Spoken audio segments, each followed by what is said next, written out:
Stephen Jordan is one of the most recognizable and renowned artists here in Charleston. In this edition of Quintin's Close-Ups, I speak exclusively with him one-on-one. And be sure to download the free Quintin's Close-Ups app in your Apple or Google Play stores. And listen to this interview later on iHeartRadio.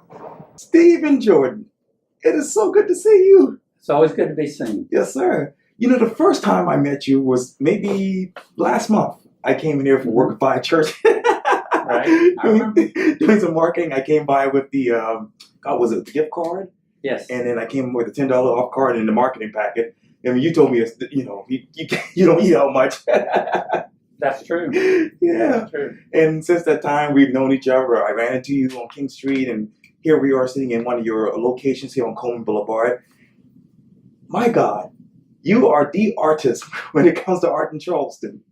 Well, I'm one of many great artists in Charleston. How did you become one of the many of artists? You know, I actually came here in the 70s when I graduated, after I graduated from the University of South Carolina, where I majored in art. Right. Go Cox. Yes, right. And there were like me and Jim Booth was just getting started. Right. So we kind of hit the road running about the same time in the 70s. 70s. And then John Doyle came into the scene. And then when I came here in the 70s, there were maybe 4 art galleries, and several of them were frame shop galleries. But then the 80s, it kind of exploded, and it just started growing. I think there's, I don't know, over 60 galleries downtown now. You're right. So apparently I moved to a good city for the arts. What is the biggest difference between the 70s and now when you think of arts in Charleston? Well, obviously the festivals, a lot more festivals. Plato Festival has been, I think, a big boost to the art culture here. Sure. Bringing people from all over the world and focusing on all the different art forms. But I think just the beauty of Charleston, and the word has gotten out, as they say, Well, I mean, I moved here. I came down here on a sketching trip, just looking for subject matter. And when I saw Shim Creek and all the shrimp boats, I said I could paint this the rest of my life. And I pretty much decided to move here because of the scenery. I mean, I was born upstate. Right. And I tell people I'd rather paint marshes, boats, beaches, than barns and mountains and lakes. It's just something that appeals to me more. Right. And that there's just so much more subject matter here. With the gardens, the old architecture, right. Oh, yes. the marshes, the boats, the beaches. That's right. What is that subject matter that you're focused on right now from a painting standpoint? I keep myself entertained by bouncing all over the place. I just told a customer I was in here today that I balance my serious side with my crazy humorous art. I balance my 2-dimensional art with my 3-dimensional art.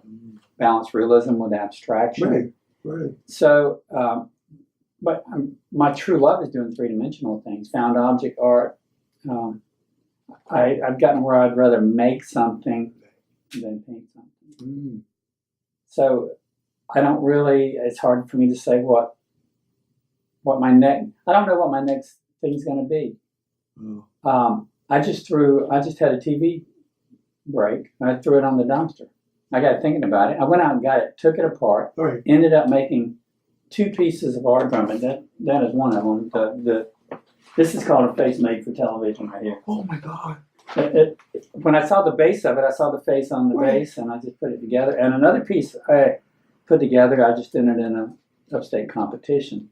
So those are the things that kind of feed my creativity, because I feel like as good as I could do a realistic scene, a marsh scene, a beach scene, a Charleston scene, there are artists who can do that better than I can. Okay. And there are many artists who paint that.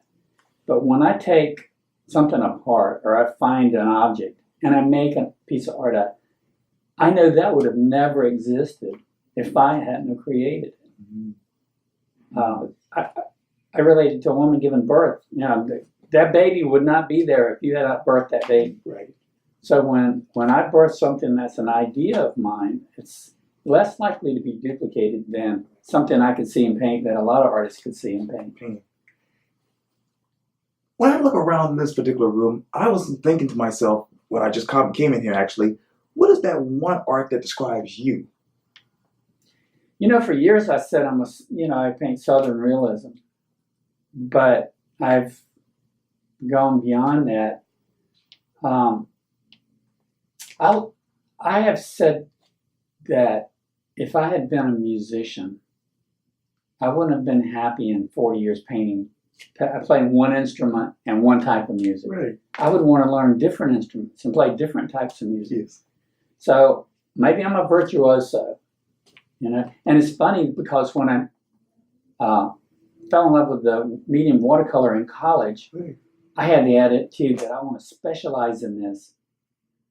I don't want to be a general practitioner. I want to specialize in something. Right. And I did. I painted watercolor for 30 years and kind of, it became less of a challenge for me because I've done it so much. And now it's more of a challenge to take an unusual image and make it work in a two-dimensional shape as a painting, or take different objects and see how they work together to form an interesting three-dimensional piece. Right. So before, I was driven by the art of capturing something that I see, and now I'm driven by taking an idea that I have and turning it into reality. That makes sense. And that's the most gratifying thing is to take nothing and make something. You're right about that. What are those other challenges right now as we sit here when you think of painting and arts? Challenges? Yes, sir. You know what I've always wanted to do is a mural. That's on my bucket list. I've never painted a mural. And of course, Blue Sky in Columbia, who did tunnel vision. Oh, yeah. I mean, I went to college looking at tunnel vision. I mean, just always loved it. I actually did a watercolor of it as an homage to tunnel vision. Right. But I've never done that mass. I've got a daughter who's doing murals, so she's kind of I'm living vicariously through her doing some murals. But hopefully one day I will do a major piece. Yeah. And I want to go back to your website, and you obviously talk about this. Stephen Jordan is a professional artist living in Mount Pleasant, South Carolina. He was born in Anderson, South Carolina, and began his career by majoring in painting at the University of South Carolina. Can you talk to me about you as a student at the University of South Carolina? Well, first of all, let me say that I grew up near Clemson, but Clemson didn't have a Bachelor of Fine Arts program. They didn't have the sophisticated arts department they have now. So I chose Carolina simply because they had a BFA, a Bachelor of Fine Arts degree. Right.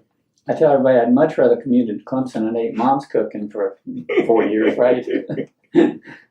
But so I got to Carolina, and I remember I was standing in line for registration, and I got up to the desk and I said, "Can I major in art if I've never had any art lessons?"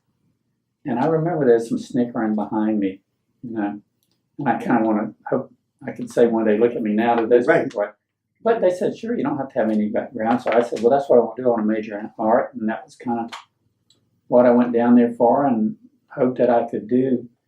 And then you just sign up for classes, and I got involved with signed up for this watercolor class by Robert Mills, who was a fantastic watercolor painter, and I just became like in awe of him, and went everywhere I could to see his work, and I fell in love with the creative process of painting with watercolor, to the extent that I didn't even take any oil or acrylic classes while I was there. So I like to think maybe I'm the only USC graduate with a major in watercolor, because I had that narrow-minded view. I don't want to waste time in an oil class. This is what I love. This is what I want to do. I don't want to, venture off into something else. Which I later did, obviously, as later in my career. What is that process when it comes to watercolor now?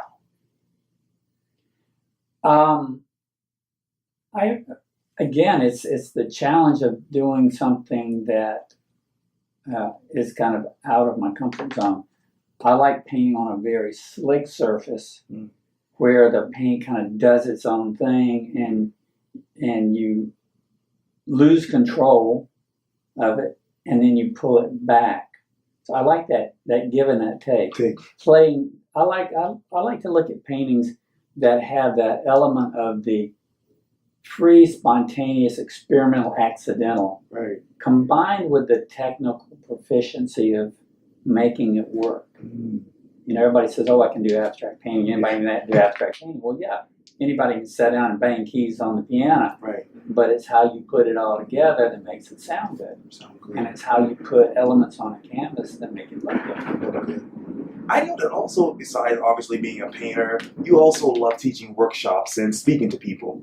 What are you speaking to people about now when it comes to art in 2019? Well, I like to teach because it brings out the frustrated entertainer in me, you know. I've always liked humor, and a lot of people say I miss the chance to be a comedian. So, you know, when I'm teaching, it kind of gives me a chance to be on stage and have fun with people, and I like to teach and make it a fun experience. You know, people don't take notes in my class. Oh, wow. Right? We just all get together and do paintings together. And Yes. hope they learn by doing. I learned by painting. Sure. And art is one thing you really have to, and like music, you got to practice.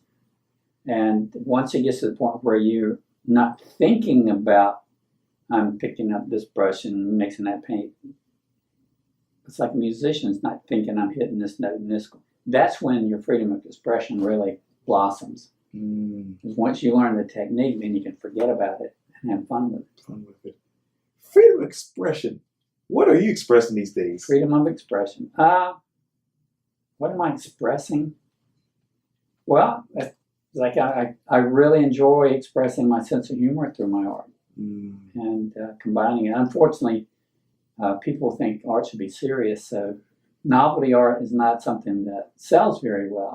People want art to be serious, but Right. I do get the most enjoyment out of. Sometimes I'll do a piece based on a title or a play on words or a pun. And honestly, I never know where my next idea is going to come from. I didn't know I'd spend a weekend recently tearing a TV apart to see if I could make art out of it. Wow. So my TV died, and that led me on a different. So I don't know what's going to happen tomorrow, and God only knows where ideas come from, but they just pop into my head, Wow. and I think, oh, that is a great idea. Yes. I've got to do that. I've got to paint that. I've got to put that together. Put that together. Wow. I know this might be a silly question, but how many paintbrushes have you been using over the past, say, 30, 40 years? And I've never thrown one away. I've gotten such a collection of old paintbrushes Really? because I think one day I'll make something out of it. Yeah. So I've even thought about gluing them all together to make a picture frame. Sure, you should. I saw one artist who takes the wide brushes and he paints faces on them so the bristles become the hair on the face. I wish I'd had that idea, but I still may steal it. There you go. But I was raised by parents who grew up in the Depression and everything was valuable and they couldn't throw anything away, and I kind of got that. Yeah. That format, yeah, I like that. I can't throw away a Tupperware container. I think I can mix paint in this. Right. Wow. And according to your website, you obviously have, most of your paintings, that is, have been accepted in major exhibitions, that is, including Watercolor USA, Watercolor West, American Watercolor Society, and the Butler Institute of American Art. Yes. Where are you emotionally with that? I wasn't a very athletic kid, so there was no competition in me, I eventually got into martial arts and got into competition with that, but I think my competitive nature has come through the process of entering art competitions. And it's a way to get your work in a venue where people are going to see it, the possibility you might win an award, sell that painting, drives me entering in competitions. And I've probably been rejected from more than I've gotten in, but I tell everybody, if you enter enough competitions, you're going to get a ribbon once. You're going to win an award once. Right. because art is so subjective. Sure. I've had paintings rejected from one show, won an award in the next. Wow. And so you have to really take it with a grain of salt. So, But there have been some shows that really, I spent 19 years trying to become a member of the American Watercolor Society wow. before I finally made it and got accepted. And I am the first South Carolina native to be elected as a member, and I'm very proud of that because I worked really. I didn't miss a year trying to enter. You have to get in 3 of their national shows before you're invited to membership. Wow. So it's a very competitive. I guess I get my strokes from getting in a show, Sure. and then getting an award is just icing on the cake. Okay, yes, indeed. Obviously, there's a lot of competition out here these days. How do you stay in the fray of this competition that we call, art? I think you just have to be true to yourself and enter a piece that speaks to you. And if a piece of art speaks to the artist, it's going to speak to somebody else. Wow. I know that you basically said, hey, I don't know what the future holds. But if you could paint your future right now, what would you try to paint? I think it would be really something. I've never done this, but if I could do a magic wand, I would do figure paintings from beautiful women. Yes. I mean, what could be better than have a woman pose nude and then you create a work of art from that? I've done portrait paintings. I haven't done a lot of figurative work, so that's Okay. probably an area that would be fun to expand into. I don't see that happening Okay.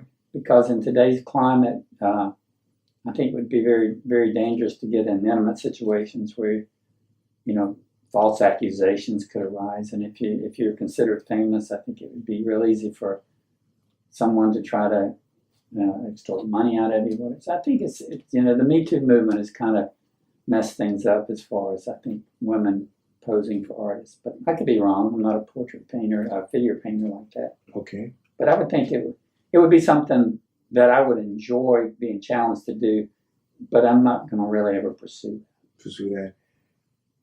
You've been here since the 19th. I will say this. For it. Yes, sir. My favorite thing to do two-dimensionally is paint on location. So I do look forward to it getting warmer and the daylight savings stuff, so I can close up my gallery and go paint on location. Yes. That really feeds my artistic soul to be out painting on nature. Well, it's daylight savings time now, and the sun goes down at 7:30. I'm telling you, I hate it when I lose that daylight. Yeah. Yeah. Where are you on location these days? I usually go paint on the boardwalk at Shem Creek. Oh, yeah. Shem Creek Park. Right. I want to get out to the beaches. I like painting on the beaches. Sure. When I first moved here, I lived on Sullivan's Island in an apartment, and I would go out and paint on location on the beaches. Wow. I enjoyed painting things that washed up, like old crates and crab baskets. Oh, yes. And I would wait till the sun's right and they got nice shadows, so they became like still lifes for me. I have always had the ability to see the unusual inside of a building that's been torn down with the shadows going across it. Right. Or something that's washed up on the beach that has interesting color texture. And of course, I'm attracted to the normal scenery too, the old architecture and the boats and the creek. Oh, that's amazing. You've been here since the 1970s. Obviously, Charleston has changed. We have new people running the city. We have a new bridge. We have more people moving here. How would you paint Charleston now in 2019?